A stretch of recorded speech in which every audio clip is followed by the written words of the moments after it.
The Hustleshare podcast is sponsored by Lark, the leading super app for work in Southeast Asia. Frustrated with juggling and paying for multiple tools for work? Hate mixing personal and business messages? Improve your team's productivity by 10 times with Lark, which combines business chat, email, video conferencing, calendar, project management, real-time translation, and much more into one super app.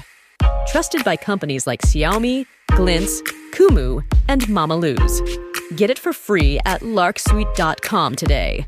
And also by Uno Digital Bank, a full-spectrum digital bank licensed and regulated by the BSP. Manage your money and maximize its potential growth with a secure and trusted bank that fits right in your pocket. Open a savings or time deposit account, pay bills, shop with the Uno Virtual Debit MasterCard, or apply for a loan in the Uno mobile app today.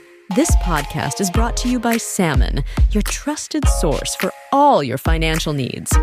Whether you're looking for easy financing with low down payments and fast approval, or seeking high returns with their 8.88% interest on time deposits, Salmon has you covered. Visit salmon.ph today and discover how they can help you achieve your financial goals. Rural Bank of Santa Rosa Laguna, Incorporated, is regulated by the BSP.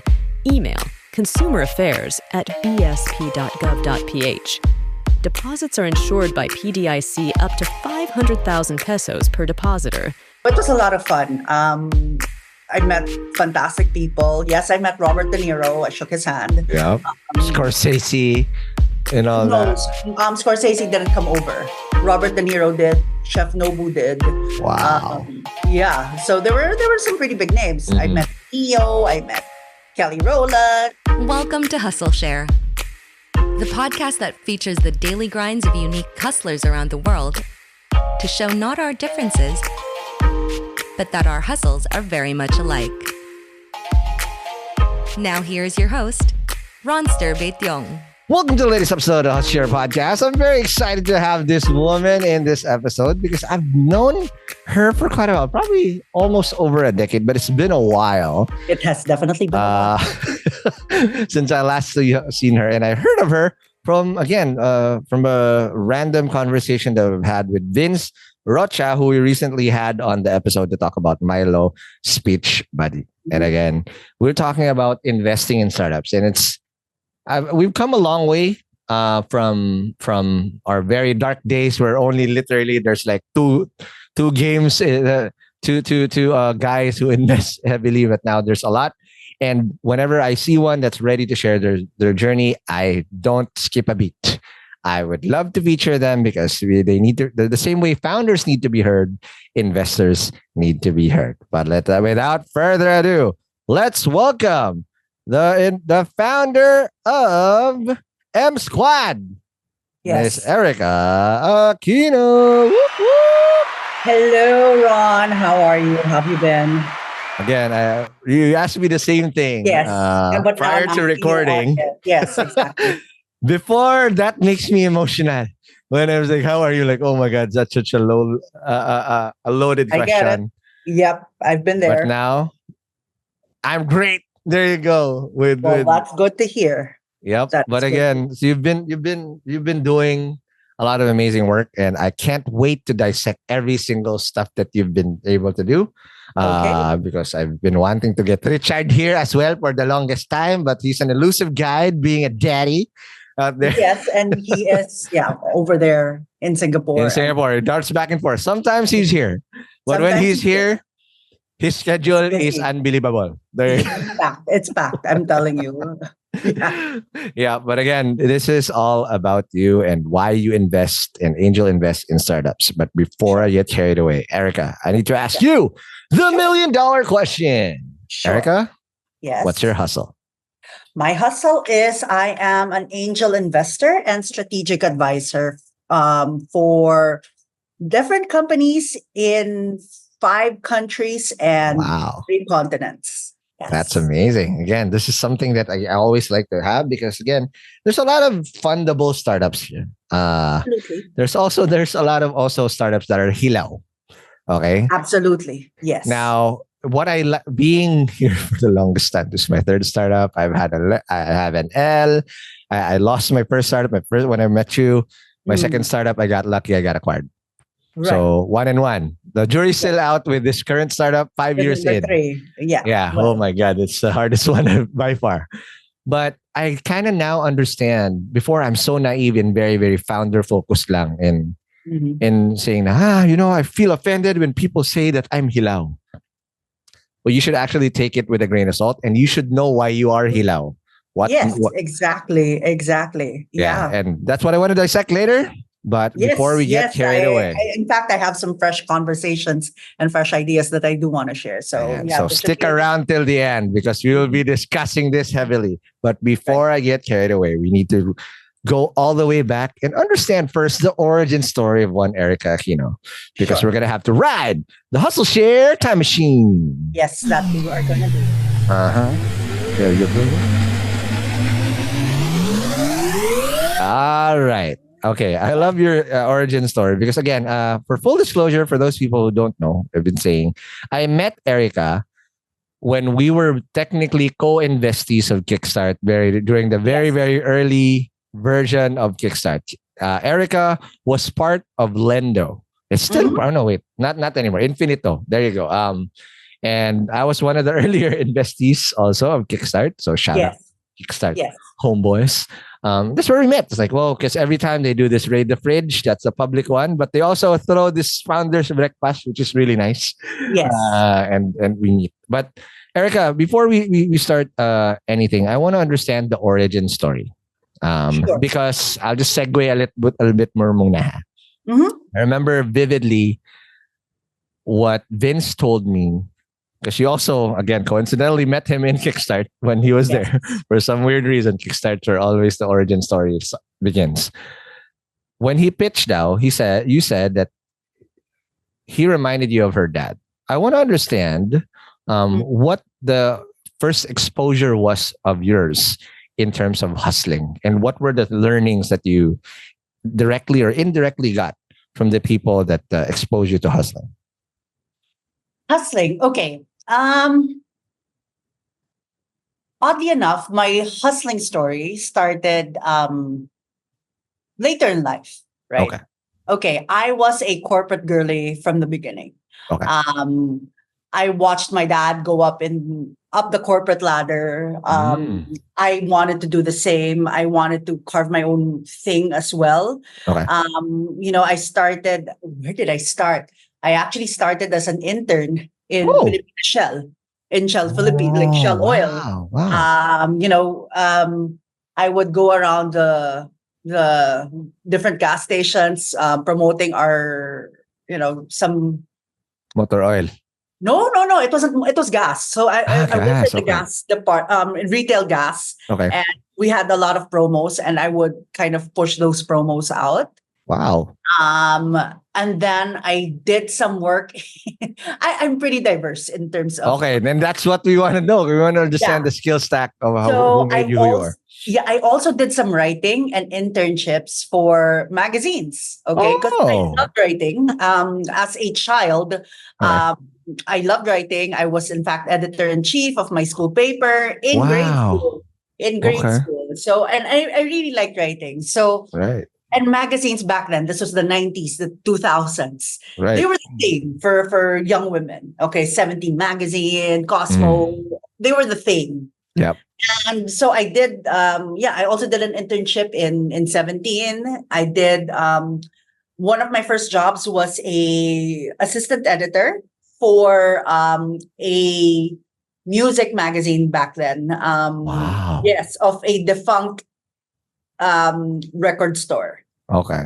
Yeah. So it was the kind of the offshoot of that. Nice. And then after that, so I graduated. What did I do? I chilled for a while. Honestly, I traveled. Nice. My first real job was in a financial services company.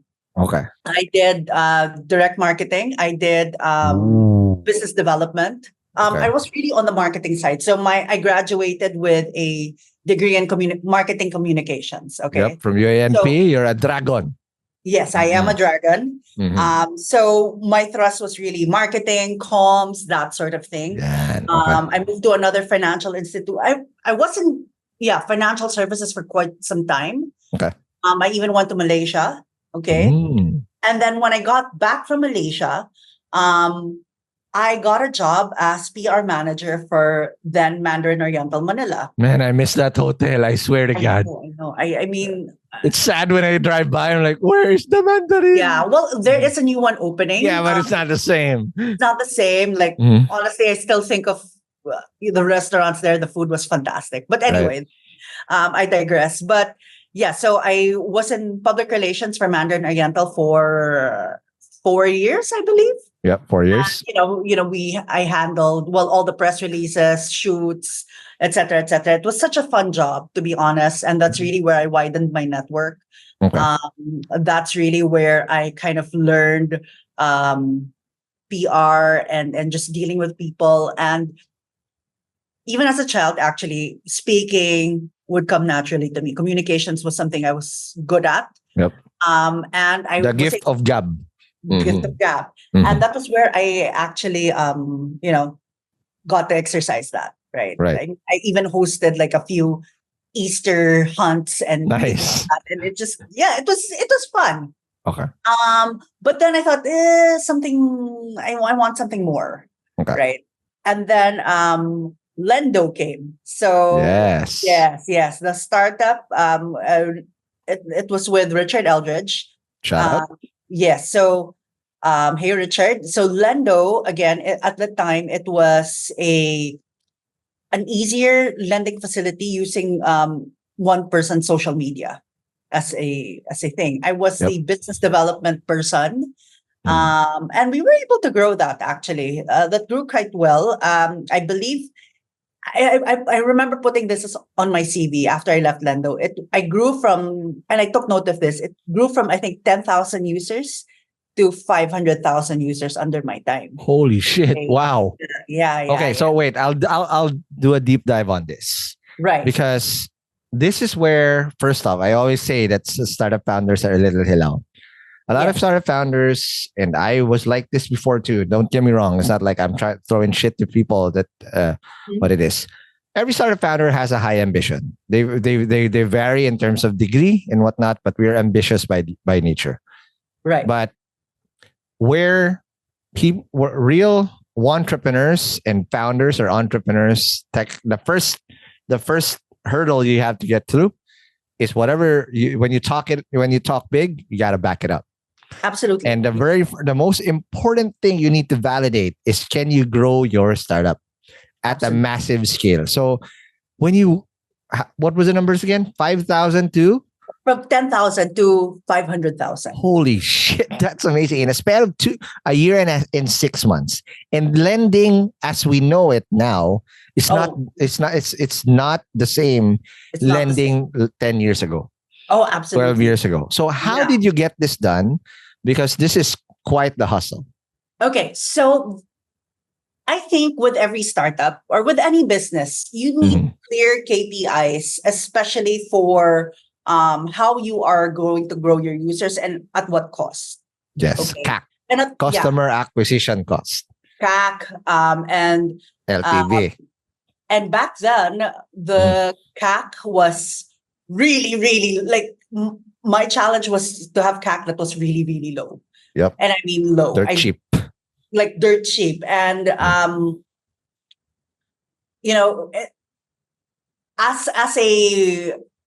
the head of marketing at the time, I think, and this is something I've learned from working in corporate.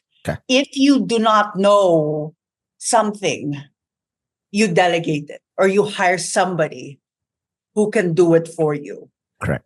And achieving that was really a team effort, to be honest. Okay.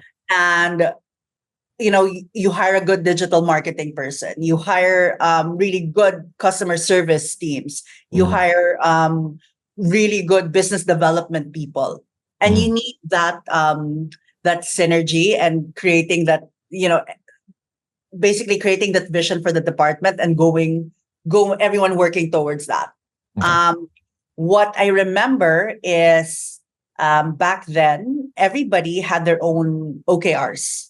Okay. So we had the team Nice. OKR and everybody had their OKRs that were supporting that OKR. And it worked, honestly, because marketing, to be honest, and I hear a lot of marketing people say, oh, I don't know math. That's why I'm going into marketing. That's the biggest There's always numbers out there. delusion that you have, because marketing is really about numbers, Yep. especially in the startup world. If you need to scale, you need X amount of customers. And if you work backwards, how are you going to achieve those number of customers, right? So, Correct. and in Lendo, actually, that was where I learned the hustle. Okay. Okay. There It you was go. achieving the OKRs. Mhm. It was seeing Richard do his thing as well, exposing myself as well to other entrepreneurs such as yourself. Mhm. Another thing also, at that point, my dad, if you are looking at influences, right? Yep. A few years before that, my dad and Richard started Infinit-O, Oh. Infinit-O. And today that's grown to, oh gosh, I think we're at around 1,500 employees. Yep. I am a member of the board. Mhm. And it's been doing quite well. Nice. And both Richard and my dad, to be honest, are really two of the most creative minds I've ever seen. Yes. They And the are nicest guys. There's a lot of creative minds out there, but some of them are they're really jackasses. nice. Okay. Both of them are really willing to mentor. Oof. And Wow. it's been really a wonderful journey, just hanging out with them and just Yeah. it's been great. So that's where I kind of learned the hustle, and that Okay. I won't give away my age now by not That's giving fine. away We're my all age. titos and titas. Okay, but yeah. So again, it was a little later than life. I've met some founders now who are fresh out Right. of college. Mhm. It's way older than that. And then I left Lendo. Again, my journey is like, Right. but I would say with my journey, it's a series of lessons. Okay, Right. and, So what was the lesson in Lendo? the lesson in Lendo was really, just keep your eye out for startups. Just have an idea of what's going on. And then what do you call this? I left because there was a big casino resort that was opening, and they were Mhm. looking for people in PR. And I became PR director of. COD. In fact, I can see it from my house. There. COD. City of Dreams. Yes, City of Dreams. Holy crap. You're a COD PR pala. Because at this time, 2014, 2015, 2016, Mhm. Party Foul this is the peak of EDM in the Mhm. Philippines. Yes. So There were just international Chaos. DJs Yeah. here, Chaos and Pangea. Yeah. Oh Yeah. my God. It was Yeah. just the shit. Oh, it's amazing. Yeah. So I had it was but again, it was a lot of fun. I Yeah. am a type of person who loves starting something. Yeah. And 0 to 1. I was PR director during the pre-opening time and the launch. So it was a lot of fun. I met fantastic people. Yes, I met Robert De Niro. I shook his hand. Yeah. Scorsese and all No, that. Scorsese didn't come over. Robert De Niro did. Chef Nobu did. Wow. Yeah. So there were some pretty big names. I Mhm. met Neo. I met Kelly Rowland. All I remember, I love going to COD, though it's Malayo and there's not much things going on back then there in that area. It's free parking. That's all I care about. Till now, it's still free parking. It was Yeah. free parking. I don't know if it still is. It still is. I just went recently. Okay. Yeah. But yeah, it was a lot of fun back then. Also, Mhm. gained a lot of weight because all we did was eat. Yep. Okay. Yeah, and then it was just eating. And after about a year and a half, of course, after we opened, things got into that flow already. Okay, and I'm like, okay, do I really want to be in hotel PR? No, not really. So yeah, I left COD. I went into another startup, and then again as head of business development. But at the same time, okay, I didn't realize this. um, I was I actually had bipolar disorder, and I didn't Mm. know. Okay. Okay. I didn't know about this. So a few months after, this was 2017, I did have a breakdown of sorts. Oh no. So it is what it is, Mhm. and there's no shame in owning up to what Yeah. you have, At least you know what you have rather than you're denying exactly, it. exactly. Mm. And so I took a break. Okay. I guess I'm also fortunate enough to have access to help, Yeah. okay, to support. Mhm. So, I mean, that I went through a weird period where I was both hustling and not hustling or working on myself. So Got it. I did have a startup. I did have a startup. It was a recruitment startup as well. But again, so many factors as to why that didn't take off. Mhm. Um, and then I went into beer, craft beer actually, and that was quite Wow. well for a while. Mhm. Um, then we were about right in the cusp of we were brewing at capacity. It was exciting. And pandemic happened. Oh my god. Hey, this is a common theme. Every Yep, time I it's go to always, Hustleshare since the pandemic started, there's always a pandemic story. But of before we course, take our first break, I want to yes, understand, Erica. You always said that there is a lesson, right? yeah, And two things I want to zero in before we talk about the lesson on the brewery, right? of course. COD. This is a 0 to 1 position. What was the lesson here that you got? Oh, um, there were a lot of lessons. Okay. um, City of Dreams. I think I learned a lot about myself in City of Dreams. I learned what I liked and didn't like, and Okay. what I stood for, and what my was basically my own personal checklist or moral checklist. Got it. Okay, I won't expound because But I think I know what you're talking about. Again, I yeah, was in the industry, so I know what's going on.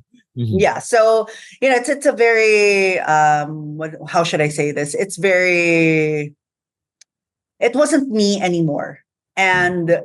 and I think I also discovered that I like the thrill of the launch, the Ah, thrill of just 0 to 1. yeah, 0 to 1, and when Mm. we're one, I'm like, okay, what's next? Like, Mm. I also discovered that nothing is worth your health. Okay. Um, I remember going for a massage with my Okay. regular masseuse. Okay. And she was like, "Ma'am, I'm worried about you Why because though? I had so many knots that it took her like maybe 2.5, 3 hours to untangle all of them."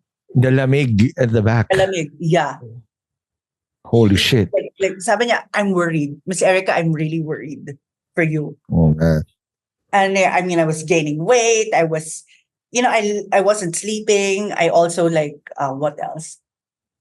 I remember one time when I had 2 days off, like Saturday, Sunday off. Yeah. I slept at 10 p.m. and I didn't wake up till 4 p.m. the next day. I was just What? that tired, like that Holy tired. shit. Like you couldn't wake me up to eat, nothing. So it wasn't a good thing. Yeah. Yeah. Yeah. So I mean, it was time, Mhm.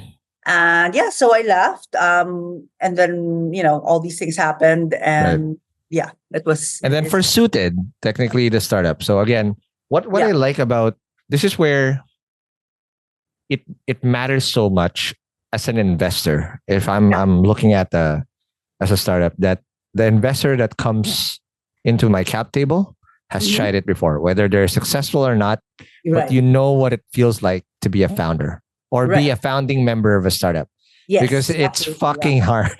It's hard, and you make Yeah. decisions that are like, do I do this? Do I not do this? I don't know. Yep. It's like you're Okay, gasping for air. Yeah. exactly. What happened there is, and I think one big lesson for startup founders is one, get the revenue as soon as you can. Yes. Okay, so because we were our burn rate was super high. While we were funded, our burn rate was super high because we weren't charging for we wanted to grow the user base, and with that we weren't charging companies yet. Got it. So that was the big Get that money. Yeah, get Right that away. money. Honestly, get that money and impress the faster you get revenue, the more investors you can impress, and the I guess the longer your startup will live. Of course. Yeah. Another lesson there is really check yourselves. The founders and my co-founders we were all going through something during that period. So again, yeah. And then we had to put up a brave face in front of the staff, and Of course. So again, check yourself. Find that community that you can sound off to. Whether it's an advisor, whether it's co-startup founders, etc. You really need that base, that support base. Or listen to Hustleshare, because all of us comes clean here anyway. Well, there you go. There you go. That's another. And then reach out to these people that, oh my God, I heard, a lot of people do this using the show. We're like, all right, I'm curious about this person's story. I didn't realize that I was going to connect so much. And then they reach out. It's like and the first, it's like getting a heads up over somebody's backstory. And now people can find a connection right there. Yeah. Okay. Now let's take our first break, and when we come back, we will now talk about obviously what you did with the brewery, how that materialized, and then the lessons there also, and of course the next stuff that you did with Infinit-O also, and a lot of what you now have turned into investing in startups. We'll talk about that more after the break. Hey hustlers, money issues and financial stress are a reality we all face, and ignoring them won't make them disappear. That's why our sponsor, Salmon, is committed to making managing your finances easy and more accessible. With Salmon financing, you can shop to over 2,000 Salmon partner stores nationwide and bring home your dream purchases today with a low down payment starting at just 10%.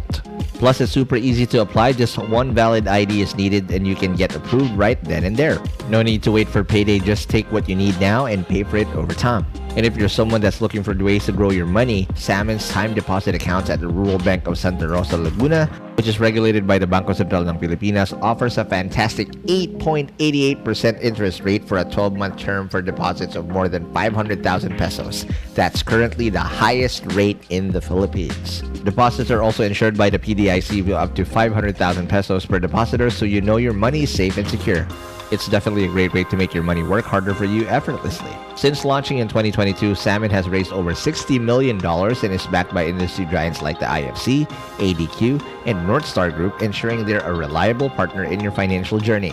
So whether you need financing, credit, or high-return savings option, Salmon has you covered.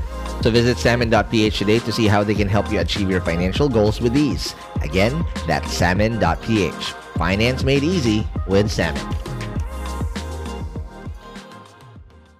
And we're back from the break. We are still with Erika Aquino that told us the amazing stuff that she's done in her early hustles, and of course, the lessons and the triumphs and tribulations that she went through. But again, prior to the break, you mentioned that you put up this brewery that's called the Cebruery Artisan Ales and Lagers Production in Cebu. Mm-hmm. There. You grew this up until, again, and still is, you're still running this, but the pandemic was a hurdle that you had to go through. Yeah. So I'm sorry we're going to have to unpack this. It's fine. It's a story that I think many people resonate with, many entrepreneurs, and, Cebruery was an award-winning brewery based out of Cebu. Obviously, it's like Cebu and brewery, but you're drunk. Yeah. So Cebruery. Mm-hmm. Okay. It was great. The brewer and I got along really well. Sales were good. Sales were really good. Most craft breweries were in Manila. With the Manila crowd, we were in the Visayas, where we had access to dive resorts that catered to foreigners, to tourists, etc. Yep. So that was easier for us to get momentum. Correct. And that really kicked us off. The problem there, and we were already brewing at capacity January 2020. We were like, okay, how do we expand? We need to get this new thing, new equipment, etc., Yeah. etc. And then March 2020 happened, right? Yikes. And from sales went down 90%. Oh my God. How big So was it the was an team? ouch. It was a real ouch. And one good thing though is that we were basically bootstrapping. So it was the brewer was also the delivery guy, was also Yep. and we had very Chief little everything overhead. officer. Yes, chief everything officer, and we had very little overhead. So in terms of Nice. monetary loss, there really wasn't much. Okay. And then to offload the remaining stock, okay, we did talks of craft beer, introduction to craft beer, essentially. Okay, and then we would deliver. So we would do? I would do the talks, and then we would deliver the beers to different people around the metropolis using Lalamove and all these services that were really popular during the pandemic. And then I did talks, and it was nice seeing people getting a little tipsier online, and yeah, so that was that. And right now we haven't reopened. We are both focusing on different things. My brewer business partner, he is now married with a child, and his wife just gave birth, so he's quite busy with that. And then with me, I'm also focusing on other things. So if you want to know the lessons there are a lot. Okay. Which are one, okay, get into a market where you really know your customer. Okay. Yep. Your product, product and customer, like just really understand the market. One big problem with the craft beer industry, even before to now, I mean, it's still pretty much growing here. Most people will spend 250 pesos on Starbucks, on coffee. Yep. But for beer, they'll be like, I can buy that big old brand for 60 pesos. Why should I pay 250 for this? Yeah. When you taste it, there's a clear difference. Okay. Yep. Correct. So there's a lot of education in the market. So the easiest is to go after the low-hanging fruit, which are people who already understand it.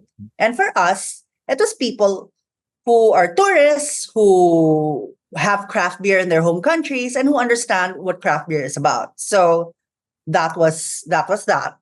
Another thing, bootstrap when you can, especially if you don't have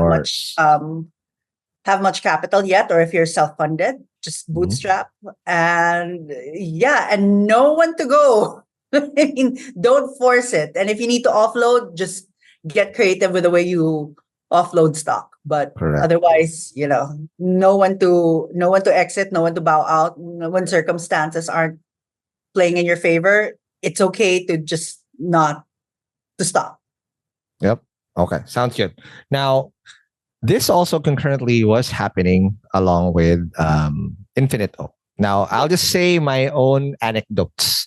So during the pandemic, especially when we had in Podcast Network Asia, the very first version of what we do was, again, we technically created a startup accelerator and incubator for podcasts. That was the model. So we invest not money, but resources, shared services model. Oh yeah, that's what we're doing. And then hopefully the podcasts that we were going to create were going to scale and then be monetized. And hopefully the utopian future that I had in mind was podcasts were going to be the next radio. But obviously that never came, because the pattern that was beholden to us was 80% of marketing budgets. I don't care who you are and what you are, especially the big wigs, the big companies. They're 80% of their budget is already pre-allocated on TikTok, Facebook, YouTube, or Google, or X, whatever you want to call it. All right, so 4 or 5 companies. If the 20% even exists, which is the experimental budget, that technically, you're not the only game in town. Everybody's vying for that 20%. Right. And then What happened was we technically only unlocked that budget every Q3 and Q4, whereas our costs at scale was literally every week times 230 shows. So good luck. Okay. If we didn't pivot, we would have been dead a long time ago. So we pivoted our capacity to produce at scale into a BPO model. SaaS at the front, BPO at the back, called Pod Machine. Okay. And I couldn't really get a lot of solid advice of people who've done this the proper way. And there's one person that gave me solid advice. And it's a person that I've known for almost a decade ago, which is in the form of Mr. Richard Eldridge. And here's the most solid advice he gave me. And I value it so much. According to him, in Infinit-O, basically, you don't even have to acquire new customers because at least 90% of your customers always retain. So you don't have to worry about your cash flow because you know you're doing a hell of an amazing job that 90% of who you're working with stays. And if you just want to scale up, you just add on top of that 90%. Right. That was the nature of the beast. And he challenged me that, Ron, your retention in Pod Machine isn't good. You need to get this to this as close as much as possible to this number.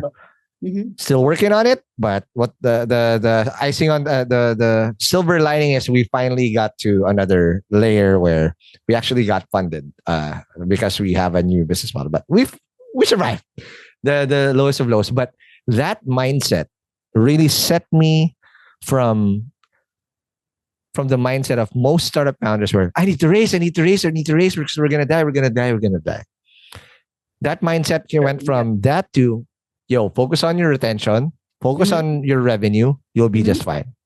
And that kept us afloat for an 18-month hellhole that we were in. So again, big thank you. And I love you, Richard. Thank you so much. Ayan. Just wanted to give my flowers to the man. But absolutely. Absolutely. You really have to hand it. Again, there's a lesson here for everybody. It's really finding your mentors. You as startup founders, I think you really, and this is also what's happening with me, you really need people who aren't yes men. Yep. You need people who can push you, challenge you, question your moves, and have enough experience as well to give you really solid advice. Correct. You don't want, I met with a recent graduate who is also a startup founder fairly recently. Okay. And I really pushed back and pushed hard on a few questions for him. And he was like, oh my gosh, I never realized that I needed this, I needed that. I'm like, this is why you don't surround yourself with yes men. You need advisors. So just surround yourself with people who are willing, who are generous, not just with their time, but with their advice and their knowledge. It's quite and experiences because also it's a tricky situation. There's just adding on top a layer on top of that. Sure. In the startup ecosystem, you see them a lot in Startup PH, the group. There's some motherfuckers out there. There's some jabronis out there. The noisiest people in the room are mostly the people that will not add value to you. Sadly. Yeah. Because these are the ones. She is cringing hard, FYI. Like, I see it. Because the best people, the ones that have competency and expertise, do not put them out there like, hey, I'm going to be a mentor, huh? I'm going to be everybody's mentor. No, that's not how we do. The best mentors, actually, just like how I found my mentorship in Richard. Dude, I had to ask for his time because most of these mentors are fucking busy with whatever they're doing as well. But when you ask for their time, they're generous. And they're doing well because you can already see from afar, like, wow, this guy is killing it. How the hell did he do it? And most startup founders, you'd be surprised. Or investors or advisors. If you know their history, just look at a quick glimpse on their LinkedIn. Or if they've been here on Hustleshare, they will say yes to you. But you need to take advantage of that opportunity. That, that hour that they give you, that can be equivalent of 10 hours or 20 hours you spend with that jabroni or that charlatan that's flexing on Startup PH. Yeah. He knows shit. Yep. Actually, the best people I've met was really through networking. And when I say Yes. networking, I ask friends or colleagues, Mhm. who can I talk to? And, and a lot of people are connectors, especially in this space. Yes. Yes. Yeah, I have my own story about that, but let's save it for the what I do now. Yan. Yan. But Yeah. that's a very good lesson because Mhm. I worry sometimes for the likes of that founder that you just talked to. Mhm. He's lucky or she's lucky because she got into a legit person like you.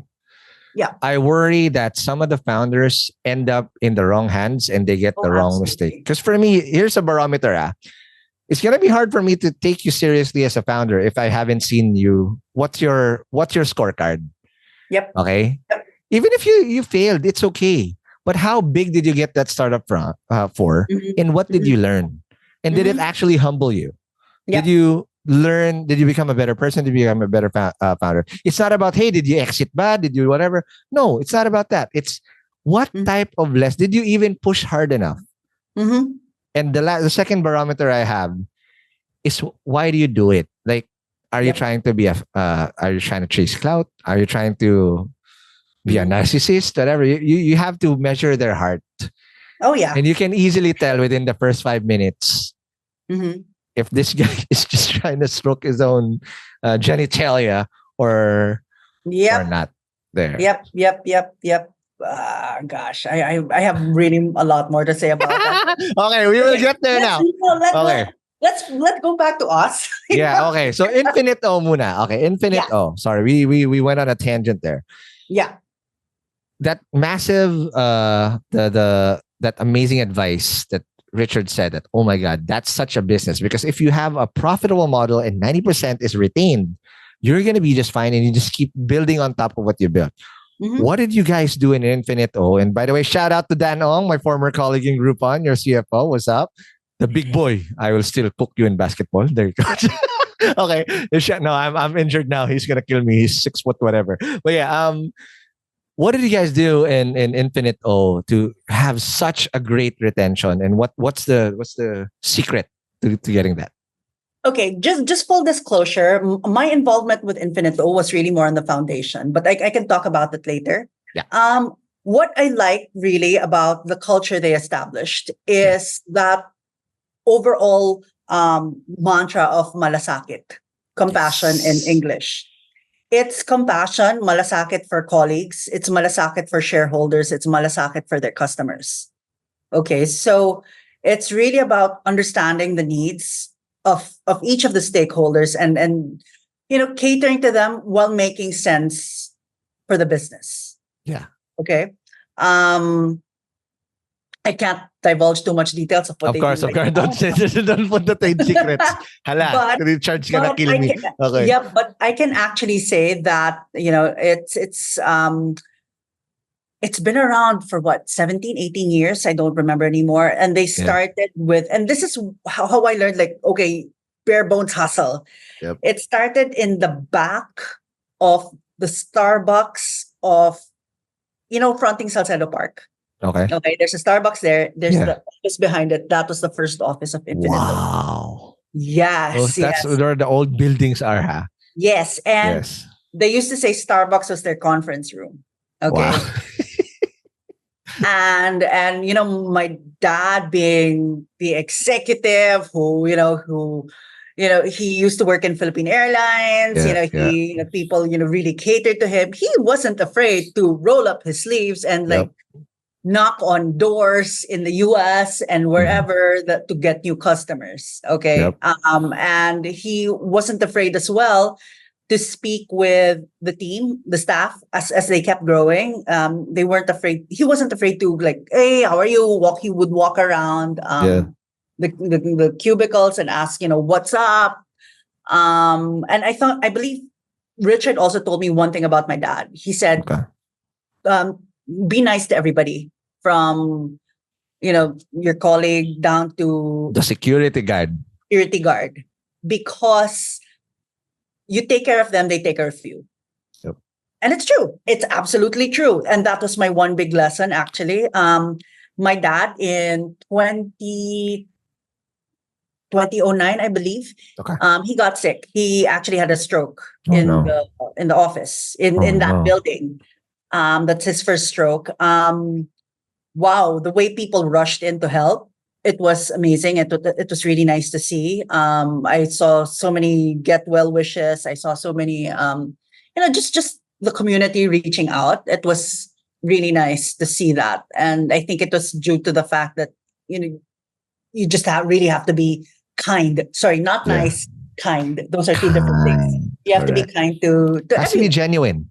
Yeah, you know. exactly. Kindness is more genuine. Nice is like, oh, she's nice. Yeah. Like, Okay. Whatever. Right. Okay. But yeah. yeah. Yeah. So again, Malasakit, I think that was really the center of Infinit-O's being. So Nice. yeah. Sounds good. All right. Now, after that, technically, correct ba? You did Director for Global Partnerships in Zion Leadership Group. And then at the same time, you're already investing at this point, or not yet? Yeah, not quite yet. Okay. So what was happening? Concurrently, I was also the executive director, and helping out with the foundation of Infinit-O, Okay. and that helped me focus actually with what I found after you've gotten like a big fall. In Yep. my case, it was a diagnosis of bipolar disorder. Okay. And I won't get into all the things there, but it was heavy. This is one lesson I think also for everybody is when you're down, the best way to pick yourself up is to try and help other people. Yeah. You don't know how. In my case, it was getting creative. I knew I was creative. I knew I was I had a very strategic mind. How can I help grow the foundation? And how can I help as many people as I can at this point? Yeah. And at that point, we were helping street children get access to good education. Okay. And yeah, so right, which is still what Infinit-O does, the Infinit-O Nice. Foundation. It's giving educational access to underprivileged children in the Philippines. Nice. Right. So again, and this is something also I tell my startup founders or people I want to invest in. How are you helping the community? Okay. Got it. And I'll go more into that later. But it's really, just how are you helping the community? Got it. With Zion Leadership Group, it was also around education. In this case, I was working with a partner in the US, and they would send first-gen college students in the US to trips around the world to kind of discover, it's more of leadership training. Got it. So yeah, they were funded by the schools, and I'm like, what if we can do that here? That was always in the back of my mind. They did do one trip here actually to the Philippines, so which was quite good. It was organized by myself. I love traveling, so nice. that was such a fun thing to do. Yeah. All right, sounds good. So now, $1 million. The second $1 million question is this: how did all of this turn into investing in startups? Oh gosh! Wow. Okay. So, I have to admit I'm really quite lucky and blessed in terms of opportunities that come to me. Okay. Okay. My dad and Richard started a fantastic company, and in turn, that has also led me to different opportunities. My dad got sick again about 2 years ago. Oh, no. 2.5 years ago. He got sick, and I had to take over his seat at the board. All right. And with that, Infinit-O was also doing quite well. Okay. So, and my dad also, because he loves investing, he loves mentoring other people. Of course. And I was always on the lookout for, okay, who's a good startup to invest in. And when he got sick, I'm like, okay, how can we continue with my dad's work at the same time, get some money for us? And that's how really I got into investing. It was okay, let's say, okay, with all this, how can we help grow the company name, and how can we continue my dad's work, that sort of thing. So that's where I started getting into investing. I already was familiar with the whole thing. Of course. You were on the other side. Yes, I was on the other side. And also I would advise my dad on, okay, this so and so, etc., Right. etc. So Right. I was really already quite familiar. And yeah, that's how it got started. Okay. But how did you pop the first cherry? Okay. Because again, there's a lot of startups out there. And I think you were very stealth at the start. It's not like you're putting yourself out there. You're just like, looking around. I'm still not really putting myself out there. Yeah. But I'm sorry if this blocks. No, this is fine. I'm wary as well. And I do have my criteria. Okay. But how did I pop my first investment was actually it was quite small. It was with a company, a beauty company whose products I've been using for quite some time. And the owner was a friend. And I'm like, hey, what's up? What's up with your business? Blah, blah, blah. Mm-hmm. And she mentioned this. Okay, so yeah, I'm looking at this, etc., etc. Mm-hmm. And can we talk? So that's how I popped it, essentially. So got it. I had to dissect and then look at everything. And yeah, so I put out my first check. I wrote my first check. Nice. That was, I think, 3 years ago. I don't remember anymore. Yeah. Sounds good.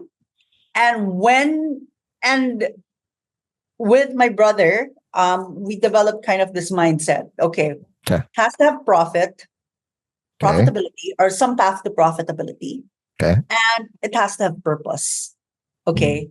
So profit and purpose. There you go. So we usually look at startups that are women or minority owned, in the sustainability, wellness, education, and future of work spaces. So that's the mandate, more or less. Basically, that's what you look at. So yes. Sorry, can you repeat that again? Sustainability, wellness, travel, education, and innovation. Is it? Future of work. And future of work. Yes. Some travel in the sense that we want to make it sustainable. We want to focus on sustainable travel. Right. But again, it has to be all those together. One of those. So we've grown our portfolio already to different companies, many countries, 5 countries, 3 continents. Yeah. Nice. I love it. And again, I'm looking at it. I know some of the guys here. Okay. The Pogi guy, humble sustainability, and Joseph Worker, sometimes single, sometimes not. I always make fun of him. Go there. Let's see this Geeks on the Beach, if Joseph Worker is single or not, or he becomes unsingled na naman in Geeks on the Beach. Last year, you told me you're going to be single for a while, and then just a few days after you're not single, you broke your promise to me, man. And then, of course, my man from Urban Greens, Ralph Becker. There you go. Shout out. And of course, Daddy Vince of Milo. So just a view. But I want to understand, right? Before we take our last break, these are the mandates. What do you look for in founders you invest in? Okay. Again, experience. Okay. Some experience. If they don't have experience, what's their team like? Okay. If their team isn't that experienced also, do they have advisors that have that experience? Got it. I invested recently in a CPG brand in the US. And what I liked about the founders, they were extremely scrappy, like resourceful, and it's crazy. So what they did, they're not production people or video people. But what they did was they read their testimonials on screen and just read it. Like, okay, I see what you're doing. You know what you're doing. So it was quite interesting. They knew that they believed in their products, and they also knew their target customer. And it's just really such knowledge of the market. Yep. And I think that's really also what I look for in a founder or the founding team. Yep. It's experience, it's profit and purpose, experience. Yeah. But I can go on, and that is amazing. I'll wait for more questions from you. All right, but the more of the questions will be coming back after the break, because at the end of the day, we will now be talking about again each startup, what is the mandate, and of course, what are you looking at in the startup ecosystem because again, there's some booby traps and some really good things that are happening. And again, from an investor's point of view, as an angel, I'd love to get your point of view. Let's talk about that more after the break. Hey hustlers, wish there was an easy way to open a bank account and grow your money without the hassle of lengthy application process and income documents? Well, I got good news because today's sponsor, Uno Digital Bank, is here to help you achieve your financial goals. You can easily open an account with the Uno app in just 5 minutes and one valid ID. And as one of the 6 digital banks licensed by the Bangko Sentral ng Pilipinas, the company is committed to providing customers with simpler, better, and more accessible banking.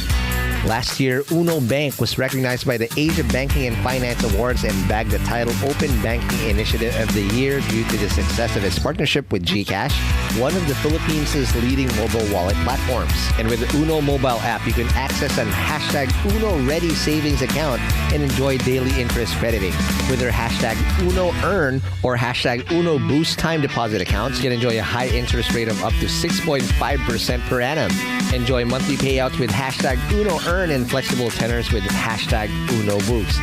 Other app features include pay bills, the Uno Virtual Debit MasterCard, life insurance, scan and pay with QRPH, and phones. And the one thing that I really love about Uno Digital Bank is they're open to collaborate with a lot of Filipino startups. I've had a chance to see the partnerships that they've had lined up with the startups that they have, and it's truly exciting to see how a digital bank like Uno can enable startups to unlock the power of fintech through digital banking.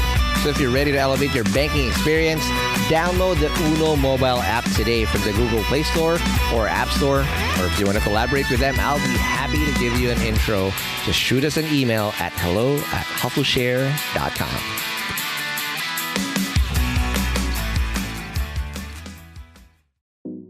Hey hustlers, how many apps are you using at work these days? 5, 10, 20?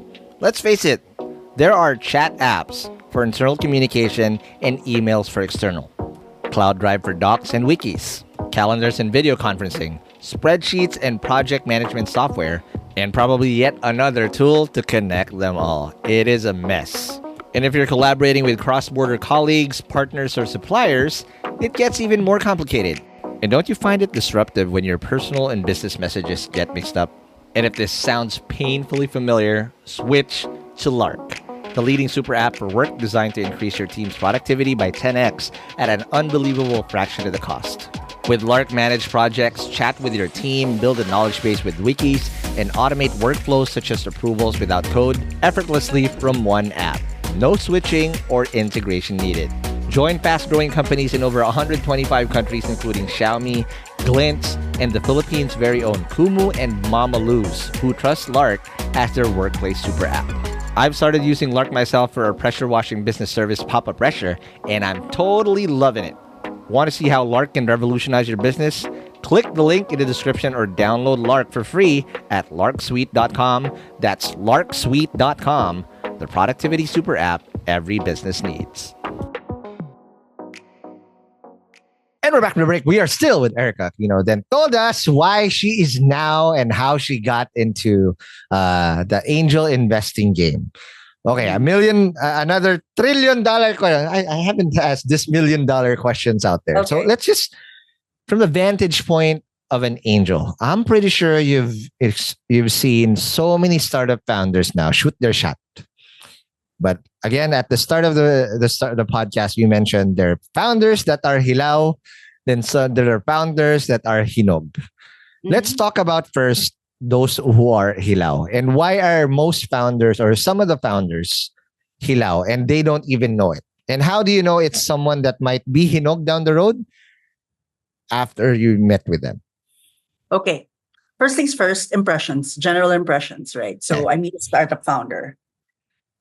Gosh, I don't know why some people do this, okay, but they tend to laugh unnecessarily. I'm joking. It's something like that, like, hi. So, hi, introductions, so-and-so. Hi. Like, what's funny? What's funny? And I know it, I'll boil it down to nervousness. Yeah. Okay. But you as a startup founder, know your deck, know your stuff. Just get confidence in that first. Correct. And carry yourself in the way that you think, and that you think is confident. Okay. Body language. Exactly. You know who taught me this? The most solid advice about body language. Apparently, before I had and probably I still have now, have this tendency to slouch. Yeah. I'm pitching and I'm slouching. You know who taught me to just sit the man up and just sit, chest puffed out? Minette Navarrete kickstart. I'm sure. Minette is another wonderful mentor. But yeah, first of all, really a good handshake, eye contact, smile, not laughter. Don't laugh. Are you telling a joke? No, you're not telling a joke. Stop. It's kind of like cringy to see. Okay. A little bit. And that's with a number of founders. Another one that I look for really when they present is, what is your path to profitability? Sometimes I see such good purpose. Yep. Okay. Your purpose is fantastic. Like, okay, yeah, I can see why, I can see the need, but how are you going to earn the money? Like, I'm so shy to ask for money. Okay. Be clear on your intentions. That another thing, I've seen some founders with presentations that don't really define the problem that they're trying to solve. Okay. It's a solution looking for a problem. Yes. And I'm like, okay, can you define it? Exactly? You have to outline this right away.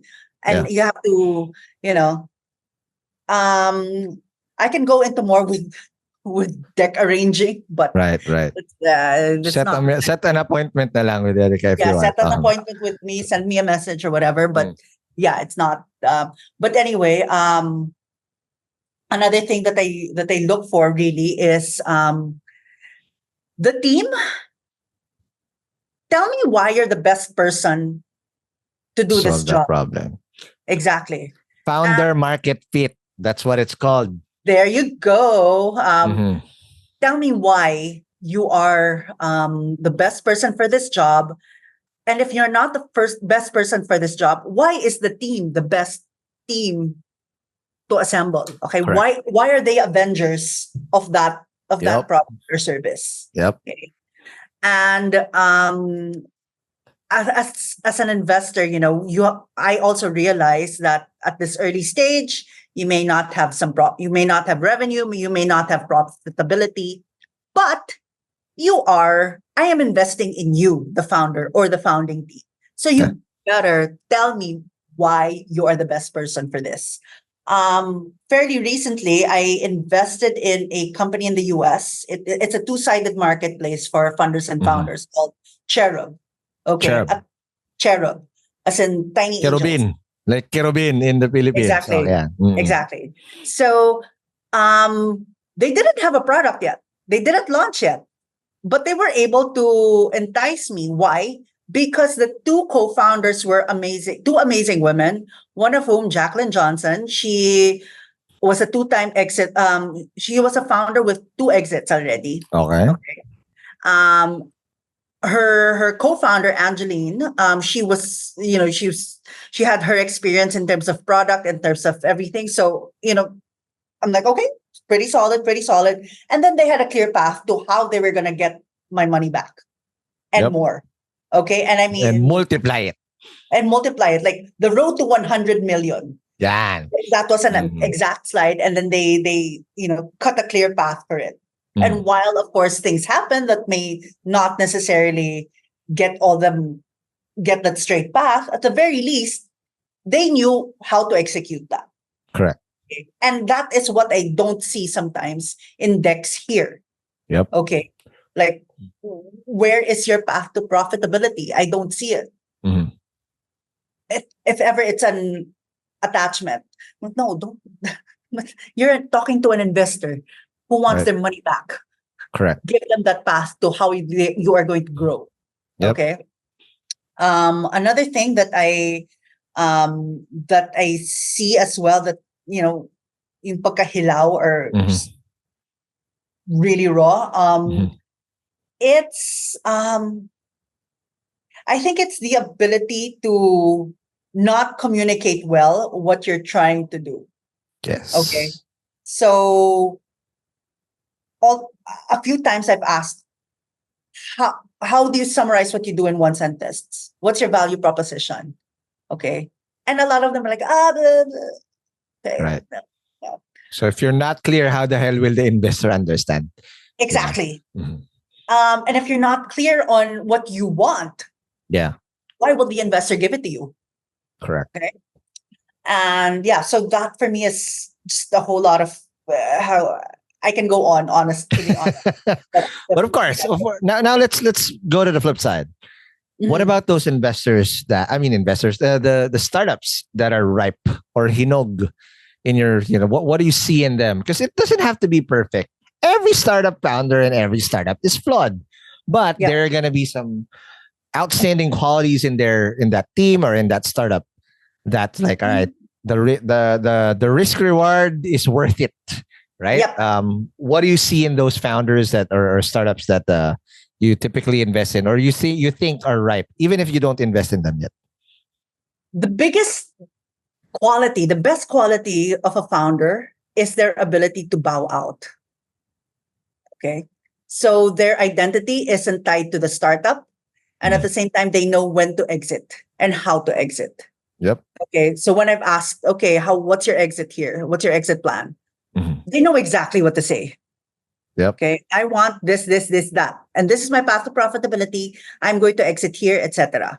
Yep. Then I know, okay, they're really talking numbers. Okay. Because I've heard answers like, oh, I plan to give this to my daughter. Then why would I invest Oh man. in What? Okay. two? The another thing like, I could either be bought or I could be acquired. So what's your aim? Do you want to be acquired one day or do you want to go on IPO? Mhm. What's your aim? Because those are two different paths of profitability. Yep. Okay. So I think it's the ability of the founder to not be afraid to ask for numbers, they aren't afraid to talk money Yep. while sticking to their purpose. Okay, Correct. well, not deviating from what they really envision. Okay, so it's that balance again, that perfect balance of profit and purpose, Mhm. That's and that's amazing. really what I look at. No, that's really what I look for. But for those people that you've cut a check for, other than the balance of those two factors that you mentioned, were there extra layers of why you got conviction to write that check? It's their I guess the chemistry also Okay. between the founder and me. It's also their experience as well. To be Of honest, course. let's it's really experience. What else? Um, I actually ask questions based on morality and Right. and testing their headspace on this. Mhm. I've asked founders, what if you fail? What are you going to do if you fail? And Mhm. that kind of catches them off guard. But they're the best ones have answered well. Yeah. What else? It's also their generosity, to be honest. Nice. So Joseph, for instance, has introduced me to other people.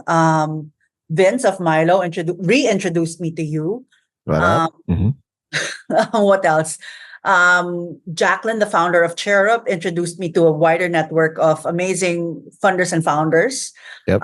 It's really it's because you can see that they're not just, they have a balance of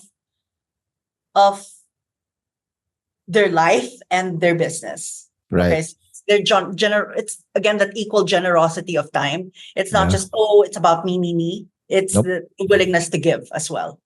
So Sounds yeah. good. That's amazing. But when you do invest, I just want to understand perfect picture so that a lot of people are probably listening to this who are like, man, I want Erica na. But Ah, post investment, No, of course. Again, Yeah. hopefully it happens. Inevitably, it Yeah. will, because word gets around. Okay, this is Yeah. where the marites just get the fuck. I know. Yeah. Now, I want to understand now. What are you guys like after investment? Because this is also, again, Erika is not just a paycheck. Okay, if you No, haven't been listening I like to being involved. exactly, so you want to maximize Erica's network and expertise. But what do you like? Again, when you like being involved in a startup, how much leeway and how much involvement do you like doing in the operations of the startup? Operations wise, I let them run the show because oh my god, Good what I luck. do, right? Oh yeah, yeah. I won't.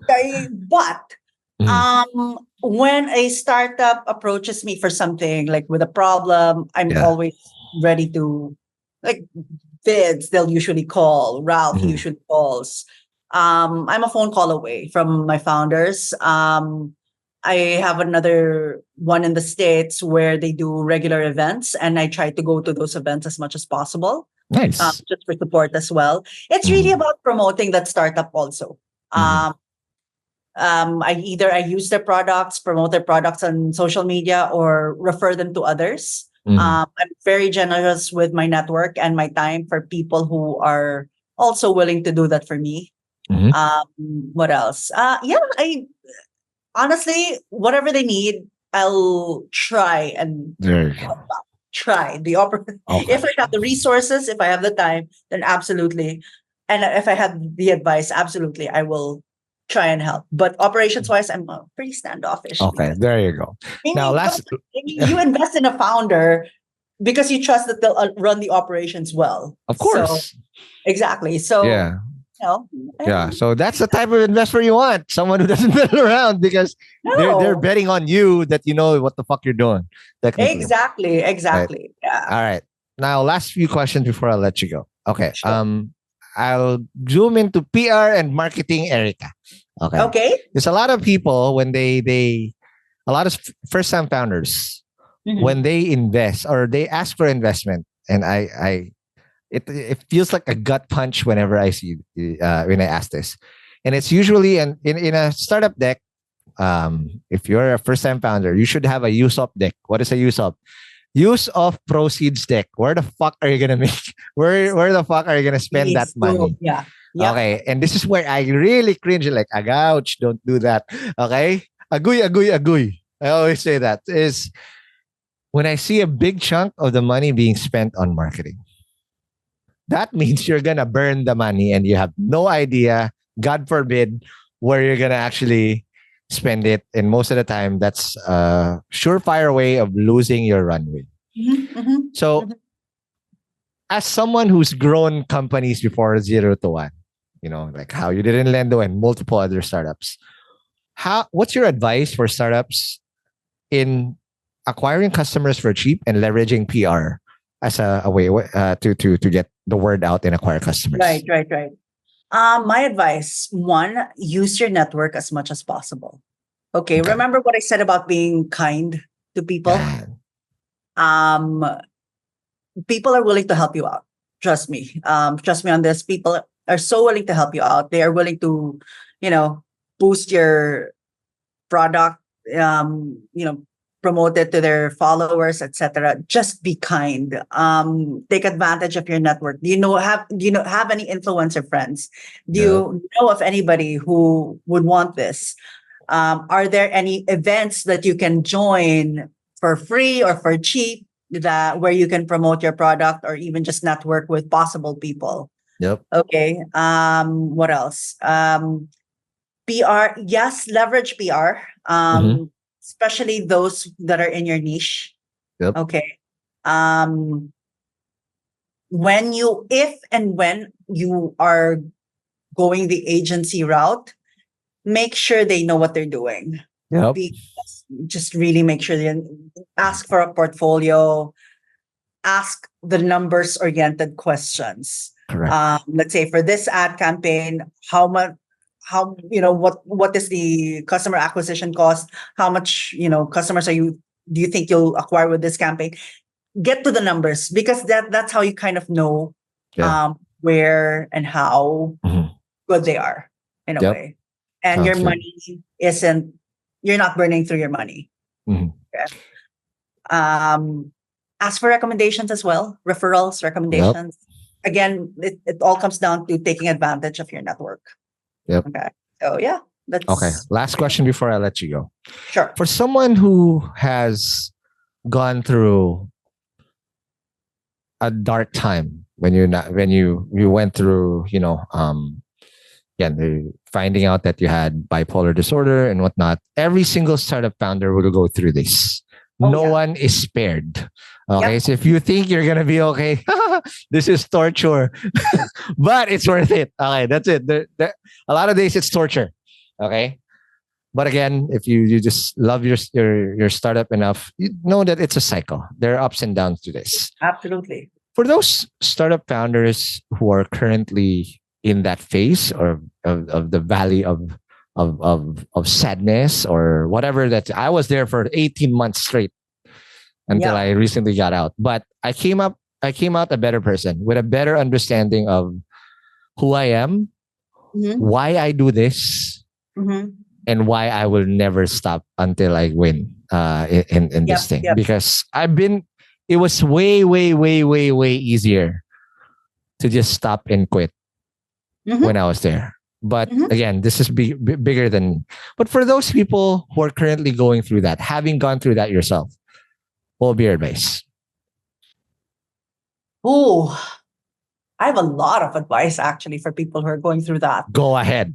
We have time. Okay, first things first is know when to seek for help and do not be afraid to seek help. Yeah. It's fine. Honestly, if I hadn't sought help, I think I would be in a very, very dark, different place right Yeah. now. How do you seek for help? Ask friends, ask relatives, ask colleagues. Mhm. Just ask. People are Yeah. willing to help. Okay. Second, don't be afraid of what other people think of you. Yep. Lord knows when I had my diagnosis, I actually didn't get out of the house for maybe a year. Oh man. Yeah, it was pretty bad. Okay, and I was afraid of what people would think of me, etc. But know your worth. Um, Again, at this point when I had bipolar, that was also the time when I started helping out with Infinit-O Foundation. So maybe channel your creativity in giving to others or in creating things, not just for yourself. Just channel your energy and sadness into something. I Mhm. mean, okay, Taylor Swift. She is sorry to bring up Taylor Swift. I am a It's all Swiftie. good if you're a Swifty. I am a That's a lot. Swiftie. No, but okay, at the point where she was a social pariah, where Yeah. Kim Kardashian, Kanye West, that whole thing. Yep. Yep. She created songs. Okay, she started pouring herself into her work and just saying, "Hey, whatever, I'm just gonna create."